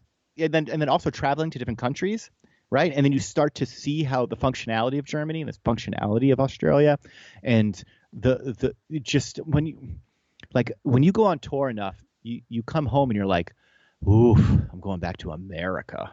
You get to understand what America feels like. Did you kind of like, was that like a negative thing, or you're like, oh, I'm kind of bummed. I'm going back home. Well, I mean, there's this and that. So obviously, there's wonderful things about America, but Americans, like, we are just way supercharged. We have horse blinders on, and on the side of the horse blinders are advertisements.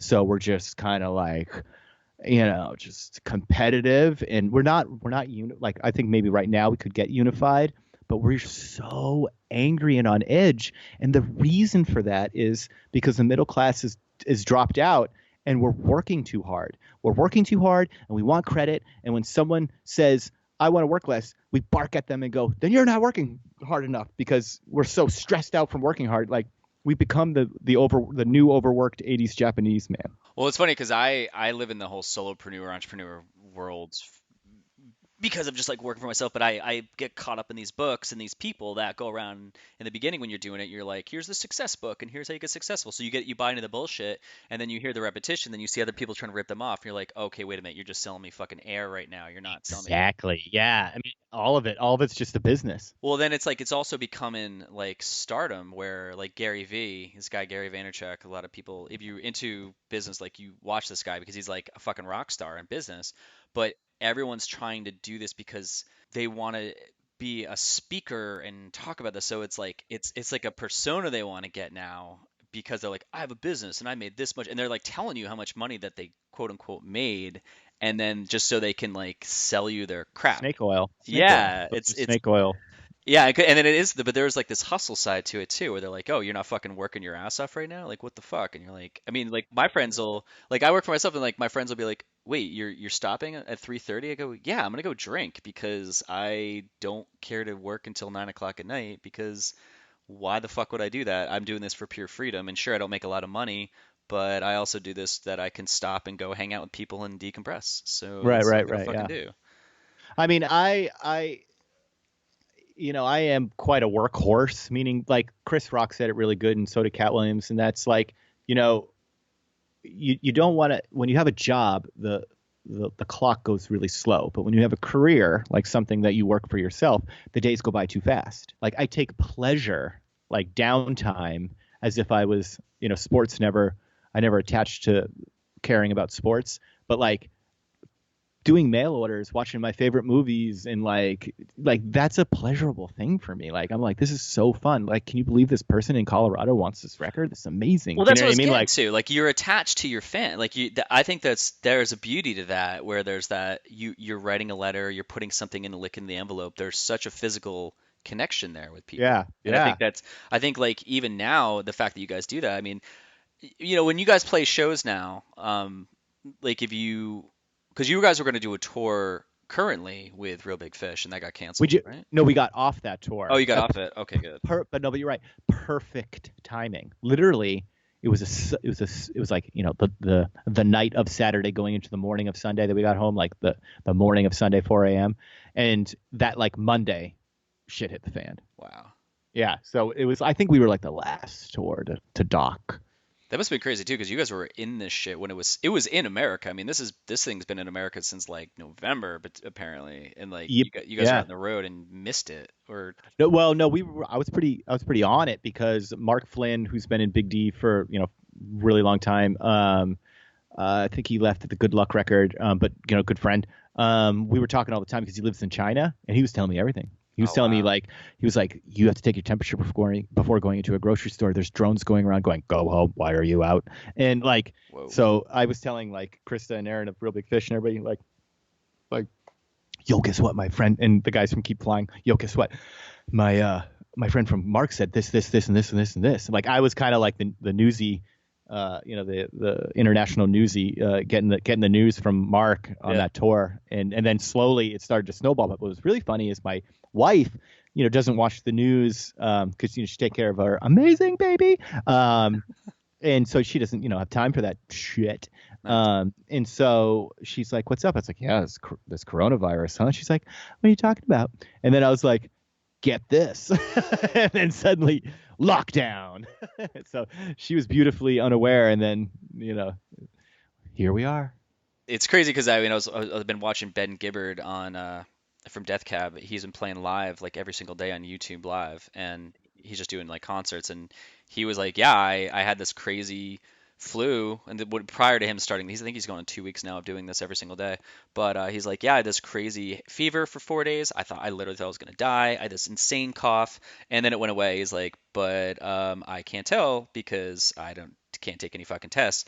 But I mean, it's just like the fact that this thing, I mean, he got it back then. And just so for you being on the road currently, it's lucky that you didn't. Or you might have, and you have no fucking idea because you could be asymptomatic. Well, that tour, after what's great about going on tour with a band like the Pie Tasters or Planet Smashers or Real Big Fish is like when you're done opening up for them, you get to watch them every night. We'd get off stage, and I'd kind of like my big things. I like to change my socks because wet socks. Oh, it's the fucking worst. They're wet socks. Sweat. And then real quick, if anybody out there has a friend that's always a downer, they're a wet sock. That's what they are. You're a wet sock, man. Because nobody likes a wet sock. Yeah, I love it. And so anyway, I change my socks, and then I go visit Chips, my friend Adam at Merch, and he's our TM.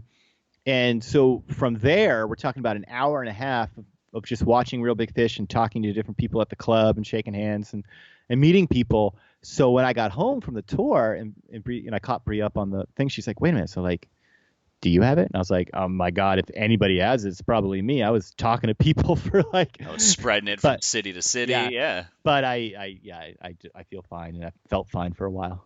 Yeah. So yeah, sorry for depressing people about still talking about COVID because I know you're trying to get. No, it's my first time. It's actually my first time, like, publicly talking about. I know. I feel like people were like, "Oh, good, a podcast that's talking about something." Oh, God damn it. Yeah, they must be sick of it. What I was saying is that by you having that connection with your crowds, like when you guys go on the road or for the last 10 years, let's say, because every time you go out, is there a consistency in the number of people that come out to see you in the crowd? I mean, I guess there's like, I guess if what you're saying is like the lowest number, but you have to understand like places have their own scenes. So, like Montreal can be bigger than Toronto. But then a club in Montreal closes and the scene has to like refigure out itself. Like when you step on an anthill, like rebuild. And so then suddenly Toronto is like bigger than Montreal now. And then like now Chicago's big, but now Detroit's bigger. So it just changes like the tide. It's like almost unanswerable. Yeah, actually, even after I said that, because I remember in 2003, I was living in San Diego, and I remember the Weakerthans were on tour with Reconstruction Site, and I think there was maybe 50 people in the club, like watching them. And you go Yeah. anywhere else. I mean, San Diego is a hard place to break into in general. Like that used to be from what I remember. Like they're really hard to like win over from what I remembered. San Diego's pretty Yeah, I good. bet. I mean, this is also 20 years or 16 years ago or something. But it just changes. It just changes. It's like what club closed, what club opened. It's less us and more, who they are as people. You've mentioned so many different styles of music, but you didn't really say that you were listening to ska except for Op Ivy. So like, what led you guys down the ska path? For me, it came down to, when you're in high school and you have to get up early and it kind of sucks and you're just like, oh my God. And then in New England, there's usually snow and you have to scrape your car and sometimes shovel it out. I just remember being like a junior or sophomore or whatever it was and just really just being uncomfortable and ticked off and irritated, getting ready for school. Oh, if I had a car, I must have been a senior. And it was freezing in the car. And then I had a dubbed cassette tape of Operation Ivy vinyl, which skipped a whole bunch of times, but because I didn't know the correct sound. I always thought that's how a couple songs went like that. I was like, oh, it doesn't go like that.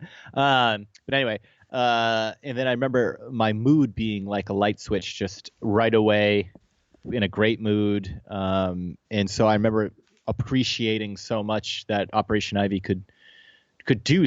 I mean, we're talking like an amazing thing, like no pill or no, drink could do, or even friendship, maybe a friendship, but I'm getting at, like, I put the cassette in and instantly I wasn't in a bad mood anymore. And I appreciated it so much that I remember saying at that moment, I am going to do this. I'm going to try and do this for other people. I just appreciated it. I felt like that was going to be your answer because, again, there's certain people I talk to, like now with you and again with like Mike Park, and there's just like, you're like the 94th interview I've done, and you can kind of gauge certain styles of people, but there's like you guys seems like you just really want to have a good time, and I don't know, again, that's perception, but like I think when people go down that path and they make decisions based on that, it kind of makes it, I mean, sure, there's bumps along the way, but if that's like your mission, I think it kind of clarifies, like it makes things a little bit easier, not like always. Yeah, I mean, but when you say easier, do you mean is the other thing that's fighting the acceptance of the idea? Is it the capitalistic idea? Like, I'm not trying to be like a punk, but like, is it the capitalistic idea? Like, why aren't you guys doing it to be like Katy Perry and Pink? Why isn't that your goal? Well, there's always gonna be the human element of people interjecting their like ideals onto people, because just in general, when someone asks a question or they question things in a negative way, it's something that they're dealing with themselves. It's never like you really doing it, unless you're like that asshole just like whistling constantly out in like in public, and you're like, please stop fucking doing that, because it's like I'm having my own internal shit to deal with. But a lot of people will choose a path to go down based on, yeah, like they'll choose a job they hate based on, they're like, well, it pays and I have to make money and I have to make money. But I like when people are going, you know what, like life really is as simple as I think like everyone has a choice, and I know people are gonna fucking argue with me, like your choice is gonna be, you're gonna stick with something, you're gonna just kind of go with it because you're like, well, it's a lot harder to not have this. But my point really is like, people will be like, you know what, when I make a decision as the day progresses, is my gut instinct, is it going to be based on my gut instinct that I want it to be this way? So like I think when people are going, I'm going to go in a direction, and if it feels like it's not going to be fun, or it's not going to be like this is going to be enjoyable, then I'm not going to fucking do it. And then some people are like, yeah, but you have to do it. You're like, why would I have to fucking do that? Like, you can do that, but I don't want to do this. So it seems like you're making choices based on that gut instinct. Well, what was really helpful back, like in the 80s, like, there was a lot of movies, in the 80s of like the extremes, coming from the 50s, but expanding, meaning all those Breakfast Club movies where there's the geek, the alternative person, the jock, the nerd, the freak, all the different things. Categories. Right, the categories. Well, I think some of the aspects I've just kind of started realizing this recently about me. I think one of the big things about me is I've never been, I don't mean to say it like minor threat, in step with like anything. And that's really been a very tough thing for friends. And I've not made friends. I've not made friends with bands and what I'm getting at is like pack mentality. Pack mentality is like everywhere. Like everybody has to be the same, even in the punk scene and even in the music scene. So I'm getting at it's like I never give a shit about sports. If the Boston Red Sox all were from Boston or Massachusetts and we were going to play against New York and the Yankees had to be from New York, that could be fucking cool. But the fact that it's just a business, I don't understand why anyone gives a shit, right? And then, so I don't give a shit about any sort of big business sports. I mean, it's just ridiculous. I wish, like Kurt Cobain says, I wish I was like you, easily amused. I wish I gave a shit about grown men playing with balls. That didn't sound right, but you know what I'm saying. But you know what I'm saying? Like they're playing with like balls and bats, and you know what I mean. So it's like I wish I gave a shit because different bands would have bonded with me, and different friends would have wanted to hang out with me. But I don't give a shit, and I don't gossip. I don't talk shit. Like they always say, like the 3 levels of conversation is the lowest level is, I'm going to talk shit about this guy so you and me can bond. And that's how you and me will like each other. And so I don't shit talk. I mean, I'm not even close to it. And then the second level of conversation is repeating stuff like, oh my God, did you see Breaking Bad? Oh my God, did you see Driving in Cars with Coffee? Or, oh my God, did you read in the Wall Street Journal? Oh my God, did you read in the New York Times? Oh my God, did you see on Fox News or CNN? Like you're just repeating things. I just listened to this podcast, so I'm interesting because I'm going to repeat what I learned on the podcast. So that's the second level of conversation. And I don't give a shit about that level of conversation, of repeating stuff. And so it's like I'm more of like a project prone person. Like, what can we create? What can we do? What can we? And so like I've had a tough time because I just don't think I'm there for a lot of pack animal people. Like I like Dave, but he doesn't give a shit that the Bruins won, and he doesn't give a shit about what just happened on Seinfeld, and he doesn't give a shit about what the New York Times just said. Because it's just a bunch of people. What do you mean you don't care that it's going to be 80 degrees this week? Like, come on. Yeah, so it's just but that doesn't. But I have all my friends that are little creators like me and obsessive fun like. One of my favorite people is Yo-Yo Yosef. He's an artist I've worked with forever, and he's amazing. But he's just always like texts me or calls me. He's like, "Oh my God, I'm thinking about this new way of doing art," and I'm just like, "Oh my God," because I'm not artistic at all. I can't draw anything. I'm like, "Tell me about it. What are you doing?" So I think I almost listened to like Headbanger ethics and grunge ethics a little so deeply, and then so that's the nature, and then maybe the nurture is just I don't give a fuck for. Getting in line with, stuff. But I think that's like but again, I mean, sure, that can like it sounds like you've had that be somewhat of a wall here and there with maybe relationships. Yeah. Or, because I mean, sometimes like if you're friends with people and then also you're not. I mean, as much as you cannot give a shit, sometimes you're like, oh, it's a bummer, but like I guess whatever, but I'm not gonna change. But I like the mentality of people who when they do something that they can do for a long time and enjoy it, it's usually comes from I don't have any expectations from this. The only expectation is that I just expect that I want to fucking like it. And when that stops, then I expect that I'm going to stop doing that and do the thing and just shift and go the direction that's enjoyable. Yeah. And the reason why I kind of went on that, it wasn't really like a self tangent. It was like, I just want people to know out there, like anxiety is a very big thing right now. You know what I mean? Like to talk about. Oh, it's and it's huge. like, yeah. You don't have to. Like I don't like going to like dinner parties. Like when we want to fucking hang out. Like adults are boring. You know what? Like at a certain age, like for me, I just think like just remember who you were when you're young. Adults getting around and socializing's dumb. It's like it's just posturing. Unless you're with your really good friends. And so people with anxiety just need to know you don't have to do it. You can totally just go.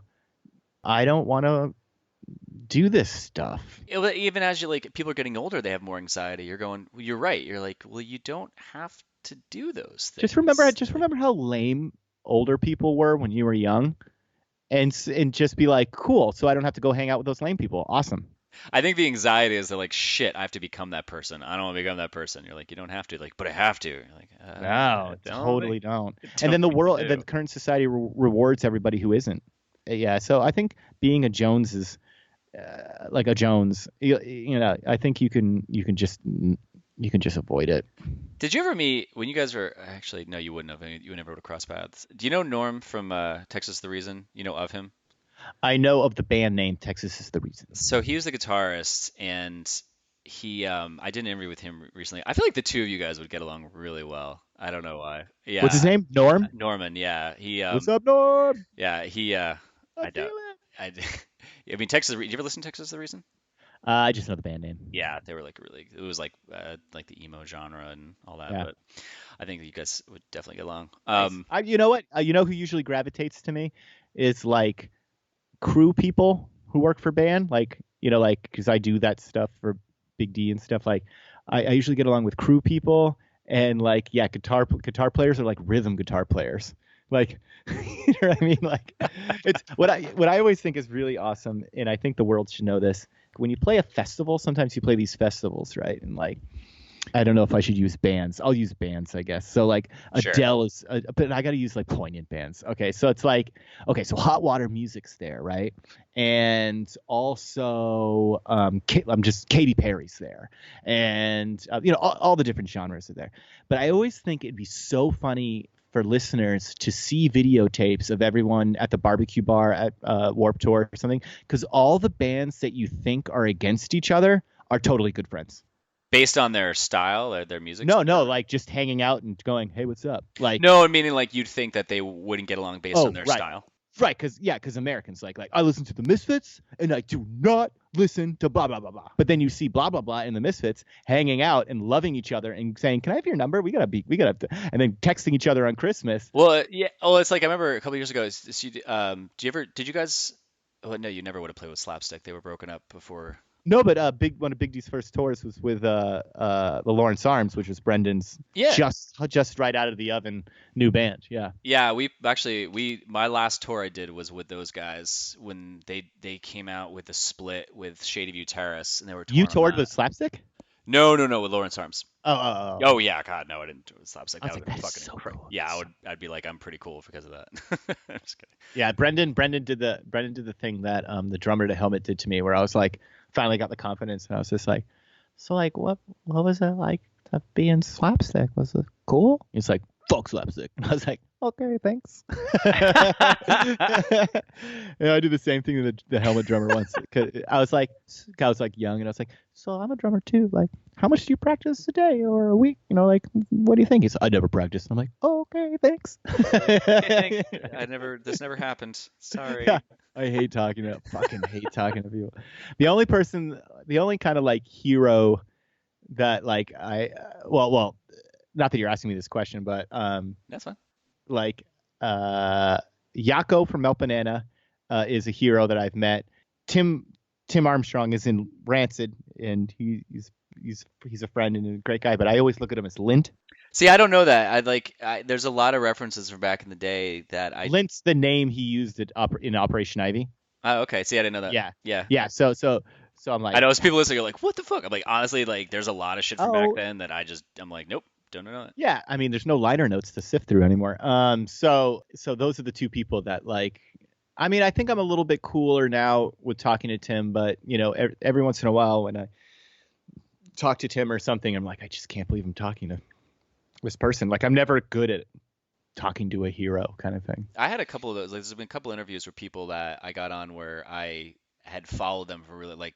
There's one guy actually I'm trying to get on now who was like my favorite band ever, and he's like we're trying to schedule it, but I don't like tripping over my words talking to somebody. I don't like Brendan was hard to like really communicate with in the beginning because he was intimidating to me when we went on tour because he's sharp and quick. That's the thing, man. He's like, and my point the way I brought him in was because when I'd follow him on Twitter and he was like this huge Lady Gaga fan and would like talk about it all the time. I was always blown away. It almost referenced like if you were at one of these after parties and you saw like him talking to Lady Gaga, you're like, this doesn't make any fucking sense. But that's like where those barriers come down. That's what I was getting to.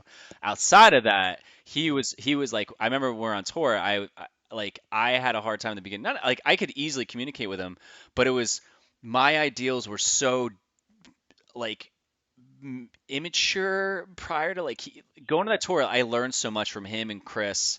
Like Neil was like easygoing as shit, but like him and Chris were really smart fucking dudes. And they were, I saw Chris a couple years ago in Portland, and I was like, you guys really taught me a lot on that tour because you had a more, you're 5 years older than me, so you just had a different outlook. And I took those things and carried them with me to like Sure. the day. I know what you're talking about. But like Brendan, like even now, like when I talk to him, it's so funny because he's a chill dude and he like just drinks a lot of beer and he's like dad and he just has these really interesting ideals about shit.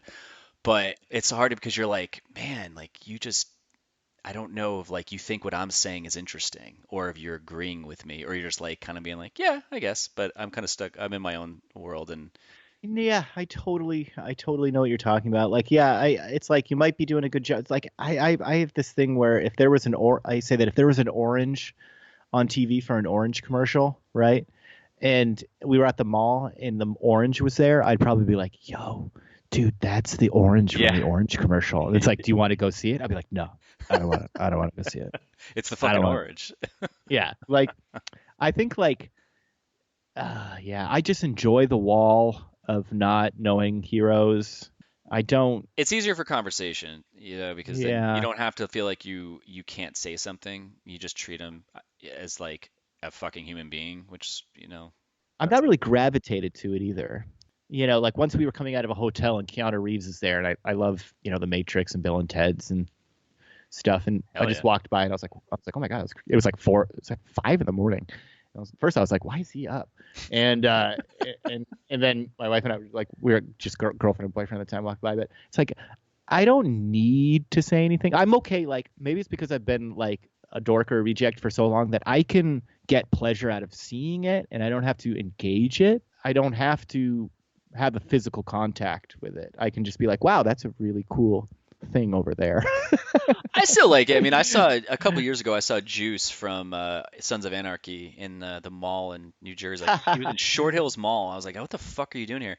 I just walked up and I was like, dude, Sons of Anarchy, you're great in it. And he was like, oh, thanks, man. I was like, yeah, no problem. And like, I just like wanted to say, because I was like, you have entertained me with this character, and I just want to say like thank you for entertaining me. Like you're great at that, and that was it. I wasn't like, oh my god, I got to fucking tell her like I can't talk to you, and I like just. But I was like, you know what? I have to say this because thank you. I think also maybe everything's pretty much worked out. Like meaning, okay, let's see here. I put out the Shepard Fairey, the Giant Rock and Roll Swindle CD DVD back in the early 2000s, and BS 2000 was on it, which is one of the Beastie Boys side projects. Okay. And I wasn't there to take the call. I missed it. But I supposedly Ad Rock, Adam Horvitz called to thank me to putting the song on. I'm a big Beastie Boys fan, and holy shit. And so I missed the call, but the guy took the time out, and I heard of it, I heard about it, and so like that's cool, right? And then Jesse Michaels with the Operation Ivy show we did, I said, hey Jesse Michaels, I Facebooked him. And I was like, we're going to do this, and it's an honor. I just want to let you know we're doing this. And he wrote back like, good luck. I never could remember those lyrics. And I was like, wow, okay, that's awesome, right? And then like I keep bringing up Yako from Mel Banana, and I, like we've played shows with Mel Banana to Split, and I've met her, and we've hung out, and Agata, her husband, and that's been great. So what I'm saying is like I've met some really important people, like who I think is really important in music. I guess the only other people that I could like think that wouldn't it be cool is Beth, the singer to Portishead. It'd be really cool to just be in a room with her. I don't really need to talk to her. Tom Petty would have been cool. Paul Simon would have been cool. He's still alive. But lastly, maybe Steve Harris of Iron Maiden. But I don't have to meet him. Other than that, I just don't give a shit. Like, you know what I mean? Actually, the Iron Maiden thing I want to bring up for a second. But it's like I see videos where like Justin Bieber will be getting into like a limo or something, and some guy's like, Justin, you got to sign this, and he drives away, and it's like a dad who's like cursing him out because he wouldn't sign something. I'm like, you guys are fucking insane. Like, I think there's also autograph sellers. You know? Yeah, this guy wanted it for his like kid. It was like right. Oh, okay, was, like, yeah. a ruse or some shit. Yeah. So real quick, so when my band was on a label called Hep Records. When we I know yeah, Wait, and Andrew. Andrew. Yeah. Yeah, Andrew Courtney, who we used to call Chutney, and he put out our full length. That was the last record we did. And when I got you, when I reached out to you, and I was like, I know there's a connection with Big D and Two Hep, and that was basically because you guys did a song for Metallica, that Yeah. comp. But that was it. Because I was like, I thought you guys were on Andrew the managed label. Big D for like a year. That was it. Yeah, Okay. yeah. All right. Andrew's the greatest. He Yeah. was like the nicest fucking dude. Oh my God. And his wife, if they're still together, they're great. They're awesome. So the last time I talked to him, actually, the last time I talked to him was a couple months ago because we put out our record on Spotify, and I was like, hey man, do you still want this? Like, we're gonna put it. He's like, nah, fuck it, go for it. So he like basically gave us but that was it. I haven't talked to him since then, but we connected with him because our first label was Red Leader Records, and then we like kind of like didn't end that well, but Andrew was friends with Matt and we became friends with Andrew, so he was like, yeah, I'll put out your record. So he did that, but at that same time it's like he had the Decepticons on his label, and I remember their CD was it was like someone spreading their ass cheeks, and like the CD center was the guy's asshole. Did you ever see this? Yeah. Well, I remember you're making me remember that. Yeah. I mean, we were good friends with the Decepticons. Yeah. So fucking amazing. But you guys were on George then joined the Pie Tasters, and oh, is that who? Okay, wait. So that guy joined the Pie Tasters? oh yeah, George is great. Yeah, he's not in it fantastic. anymore, but yeah, George was the guitar player to the Decepticons, who later played bass, I believe, for the Pie Tasters. Seems like it's very ska incestual. Mm-hmm, mm-hmm. So when you guys got on, but like, so Andrew, he got you on Metallica, and you guys Yeah. did the Led Zeppelin, or not, sorry, Iron Maiden. That was your cover on there. So that was my segue there. Oh yeah, yeah. I asked the guys, please, could we do it? And they were like, sure, we don't care. Yeah, it was just funny because you said that in the beginning when you mentioned that band. I was like, oh, there's got to be a connection between that and then you guys being on that comp with that song. What's so great about those times is, I mean, that's the worst recording. Our recording of the Iron Maiden song is such a bad recording, but it's like, it's on a CD. So how did you guys meet Andrew? Probably just playing with the Decepticons and playing shows. What was he like as a tour manager? I mean, if you get Big D's DVD, I think Andrew's like in the DVD in our van just having a good time. He was great. I mean, it was when we were doing Fluent and Stroll. Fluent and Stroll for Big D's was kind of like a controversial record because like in the scene, we came out with Strictly Rude, and they were like, oh, what's next for Big D? And we put out Fluent and Stroll, and then like some of our trusted online punk news outlets gave it like a bad review, and I don't know. Fluent and Stroll's our Paul's Boutique. Like we loved it, and the scene was not happy about it. Did that bother you if you guys got bad reviews? The only reason why we were a little like disappointed that people didn't like Fluent and Stroll at the beginning was because we liked it. It kind of just showed me the fragileness and the silliness of the American punk rock, because Big D spent a lot of time outside the U.S. where, like I said before, it's just about music. It's not about like the importance of the listener being like, yeah, but you have to be one way. It didn't bother us because we never had high hopes to impress people. But the fact that people, I don't know, like it was like one of those, it was like an 80s movie again. It was like one of those things where you thought you had friends, and then you wear a T-shirt to the party that the rest of the party doesn't agree with, and now you don't have any friends. And so it just kind of showed how much you're just like, God, what a bunch of crap. It didn't seem like it was really just the fact that they didn't like it based on you putting a lot of effort into it. You were just like, you were more annoyed with the tribalness. Yeah, it's just an 80s movie. It's just like people being like, you got to be like the same. Don't be different. That's not what we're doing here, which is supposed to be the exact opposite of the genre. But then this is the same people, right, who like the Clash. And then the Clash will have a disco song. And they're like, it's not disco, it's the Clash. And you're like, dude. And the Sex Pistols were a boy band. You know what I mean? So it's like all of it doesn't make sense. So once you start seeing that, you're just like, bah. It was like a couple months ago, Dennis from 88 Fingers, Louis, he posted something about an album, and he was like, I'm not into it. And people were shitting on it. And I just commented, I was like, I really hope that everyone here writing these comments has actually written a fucking album. It's like, who the fuck are you? Like, when people criticize art and have this like these opinions on stuff, it's like, have you done it yourself? Because maybe I'll listen to it a little bit more, but if you haven't, it's like, go fuck yourself. Well, I think, just to bring up Ricky Gervais again, the comedian actor from England, but like he has this thing about like people on the internet getting really mad. It's like going into Waffle House, right? And then when you're going into Waffle House, you see a little flyer and it says guitar lessons. And then you take one of the phone numbers off the guitar lesson flyer, and you go on your phone and you call them and you go, I don't fucking want guitar lessons. Yeah, I've heard that. It's like, why are you doing that? It's genius. Yeah, it's like, yo, if the record's not for you, just move on, bro. It's like your own shit, man. Yeah. I mean, I definitely got to call myself out sometimes when I'm listening to a record. I'm like, wait a minute. All right, that's my own shit. I should back off. I always bring it down to the fact too, like food. Like, I don't like to eat mushrooms, and I don't necessarily like Reese's Pieces or Skittles. What? But I know, crazy, right? Oh my god. But I don't necessarily hate on people who do. Do you know what I mean? Like, I don't hate on people like, you like mushrooms? Fucking hate you. Unless it's like candy corn. You're like, candy corn, Jesus Christ. Yeah, so it's just like, I don't know. People should just simmer down about making music they don't like so important to them. Yeah, no, I totally agree. It took me a very long time to really. It definitely there's little pieces of that in me that creep up, and I'm like, okay, let's just calm the fuck down. And yeah, it always comes down to Elsa, man. Let it go, let it go. I still got to see that. I have a hard time just. I've never seen it. But. Yeah, I'd be like, I don't really imagine myself being like this 40-year-old guy sitting alone in my apartment, just like watching Frozen at 9 o'clock at night. No, but it's more poignant about your point. Like, you don't want to be the 40-year-old guy still getting uptight about music. It's time to realize it's like Beth from Portishead. It's for the other kids to play. We're allowed to shut up. We're allowed to shut up.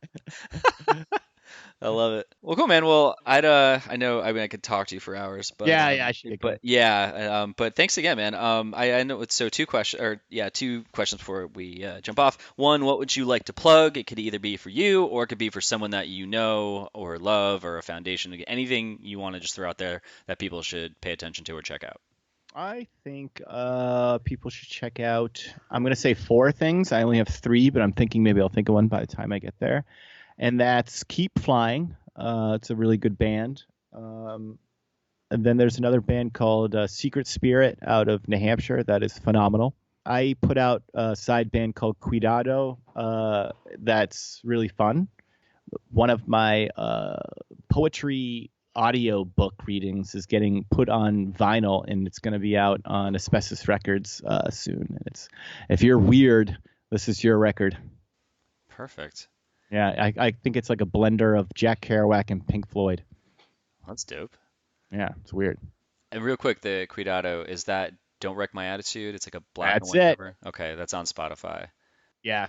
Well, what song would be like the one you'd be like, you have to check this song out? The Little Tilt. Okay. I'm going to put a heart on that. I'm going to drag it into my playlist. Yeah. All right, well, last question. What scene ethics do you hold on to this day? All the ones that they tricked me to believe in that no one else does. Scene ethics. Try to do your best for all ages shows. Don't get greedy. Don't start talking to people like you're suddenly a big deal because you get to play music to a bunch of people who show up. You know what I mean? Like, don't change your attitude. And not try to assimilate to write music for other people.